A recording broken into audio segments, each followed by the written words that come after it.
In Canada, people have an understanding, certainly an expectation, that the foods we eat, the places we work, and the various products we come in contact with are safe. That there are laws to ensure the products have passed a test or meet certain information standards for safe use or consumption. In this module, we're going to look at classification, the tests and standards used to determine which products are covered by WHMIS. We'll discuss the hazards associated with different classes of WHMIS products and review information requirements for products outside WHMIS.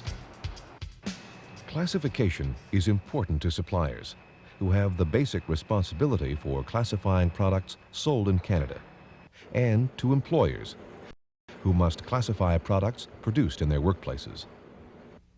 Classification is equally important to workers who must understand the hazards of products they use. Many hazardous products in Canada are governed by the Federal Hazardous Products Act, which deals with three types of products: prohibited, restricted, and controlled. A prohibited product cannot be imported, advertised, or sold in Canada. Examples include a variety of toys and equipment that are hazardous to children, spackling compounds that contain asbestos, and highly flammable paint removers. Restricted products are those which must conform to consumer labeling legislation in order to be imported, advertised, or sold in Canada. Examples include certain bleaches, cleansers, and adhesives that are sold to the public. WHMIS applies to controlled products for use in the workplace. A controlled product is a product, material, or substance which falls into any of 6 WHMIS hazard classes. Classification is the process of determining whether a product falls within any of the 6 classes and is subject to WHMIS information requirements. The basic responsibility for classifying controlled products sold or imported into Canada rests with the supplier.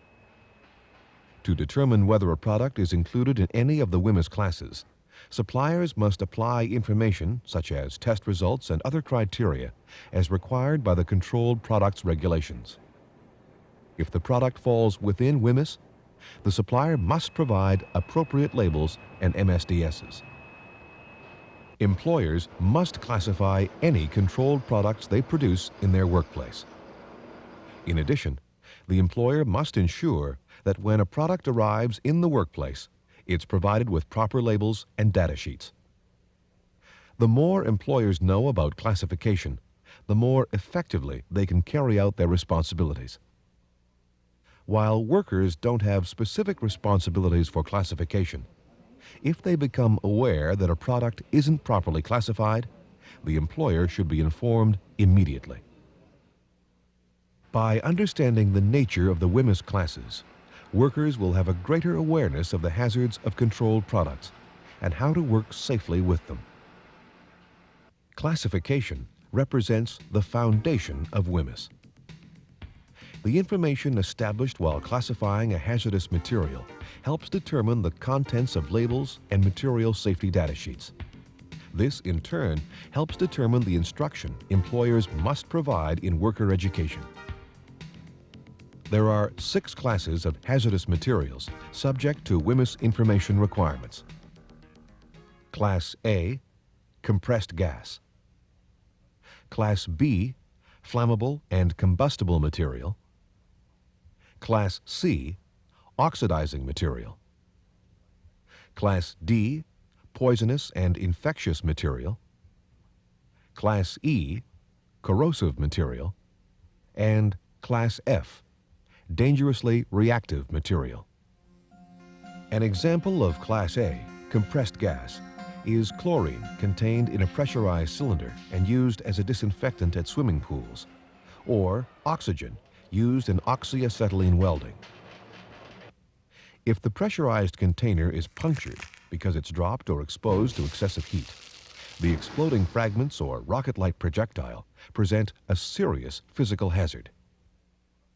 Class B, flammable and combustible material, includes the flammable product acetone, used as a solvent, and the combustible material kerosene, used as a fuel.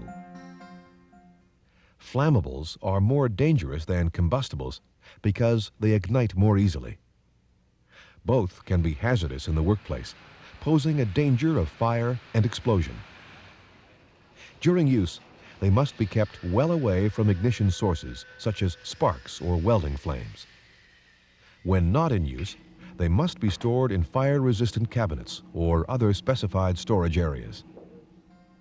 Class C, oxidizing materials, are materials which provide oxygen or a similar substance. They increase the risk of fire if they come in contact with materials that can burn. For example, perchloric acid, used in laboratories, is a strong oxidizing agent. If a perchloric acid container were to break while stored on a wooden shelf or beside a container of flammable material, a dangerous reaction that leads to ignition could occur. Class D, poisonous and infectious materials, is separated into 3 divisions. Division 1 includes materials causing immediate and serious toxic effects. An example is the very toxic sodium cyanide used in the electroplating industry. It can be absorbed through the skin. Or the toxic gas hydrogen sulfide, which may be used in laboratories and is present in the petroleum and pulp and paper industries. When inhaled at high concentrations, hydrogen sulfide can cause death. Division 2 includes materials causing other toxic effects that are more long-term as opposed to immediate. Asbestos, for example, is a poisonous material which can cause cancer. Other examples include isocyanates, used in automobile painting, which can cause sensitization of the skin or lungs, and some solvents, which can cause chronic effects on the nervous system or liver. Division 2 also applies to products such as acetone, which can cause immediate but less severe effects such as skin and eye irritation. Division 3 covers biohazardous materials. It includes cultures and diagnostic specimens of microorganisms such as Salmonella bacteria and the hepatitis B or AIDS virus. Depending on the microorganism, exposure through skin contact, oral intake, or inhaling aerosols can be hazardous. Class E, corrosive material, covers products that are corrosive to the skin or metals. It includes caustics and various acids. An example is hydrochloric acid, also known as muriatic acid. It's used in construction for cleaning masonry, or by maintenance and janitorial people also as a cleaning ingredient. Exposure to muriatic acid directly or through inhalation of acid mist will burn or corrode the body's skin or lung tissue. Class F, dangerously reactive material, includes products that can undergo vigorous polymerization reaction on their own, become self-reactive under conditions of shock or increase in pressure or temperature, or products that react vigorously with water to release a toxic gas. For example, butadiene, used in manufacturing of ABS pipe, undergoes vigorous self-reaction unless inhibitors are added to prevent the process from occurring. Some metal cyanides will liberate the highly toxic gas hydrogen cyanide when they come in contact with water. Products in your workplace that are within these WHMIS classes require appropriate labels, MSDSs, and worker education. Some products, however, are exempt from part or all of WHMIS requirements. Partially exempted products are those already covered by other labeling legislation and therefore exempted from federal WHMIS requirements for labels and MSDSs. This includes restricted products packaged for consumer use, cosmetics and drugs, explosives, pesticides, and radioactive substances. However, provincial and territorial WHMIS regulations require employers to educate and train workers in the safe handling of these products on the basis of the available information and to use workplace labeling when, for example, contents are transferred to new containers. The partial exemption for consumer goods applies to restricted products such as bleaches or cleansers containing chlorine, turpentine, and various paints when packaged for sale to consumers through the retail system. In order for a cosmetic to qualify for an exemption under WHMIS, it must be represented for use as a cosmetic. If sold for another use, it falls within WHMIS.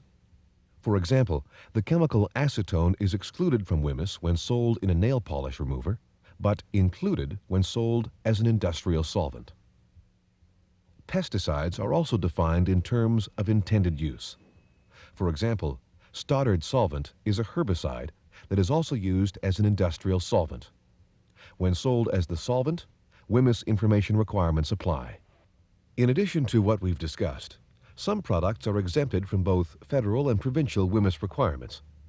Examples are wood and products made of wood, manufactured articles, tobacco and products made of tobacco, and goods handled, offered for transport, or transported pursuant to the Transportation of Dangerous Goods Act. Examples of wood products are lumber, plywood, particle board, sawdust, and wood products coated with additives such as paints or preservatives.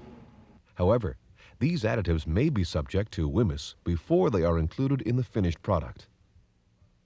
A manufactured article is any article formed to a specific shape or design with an intended use that depends on that shape or design and will not expose people to a controlled product under normal conditions of use. Examples include various kinds of equipment and preformed products. Welding rods, on the other hand, are not manufactured articles because, although they can form to a specific design, during use they release controlled products. Sheets of friction material containing asbestos and produced to be cut later or shaped to make specific friction products are also not manufactured articles. To protect workers from any hazards resulting from use of products which are completely exempt from WHMIS, other occupational safety and health information requirements will apply. Controlled products being handled, offered for transport, or transported are subject to the Transportation of Dangerous Goods Act, or TDG. The Transportation of Dangerous Goods Act and WHMIS are complementary information systems. TDG covers information on product shipments to or from workplaces, whereas WHMIS applies to products within workplaces. No overlap is intended. Workers are most likely to be exposed to dangerous goods in transit during emergency short-term circumstances, such as vehicle accidents and spills. TDG requirements deal with acute exposure information and require containers and transport vehicles to be provided with labels and placards. Exposure to controlled products in the workplace can occur in a wider variety of circumstances and over longer periods of time. WHMIS requirements are more extensive than TDG and include the use of explicit labels and material safety data sheets. That pretty much covers the WHMIS classification and exemptions overview. Detailed questions about the program contents can be addressed by your instructor or with information found in the WHMIS Core Material Manual Classification section. Be sure you understand the topics presented, controlled products, the 6 WHMIS classes and the hazards associated with them, the various types of partially and completely exempted products, and the information requirements which apply to them. WHMIS, for a safer and healthier workplace.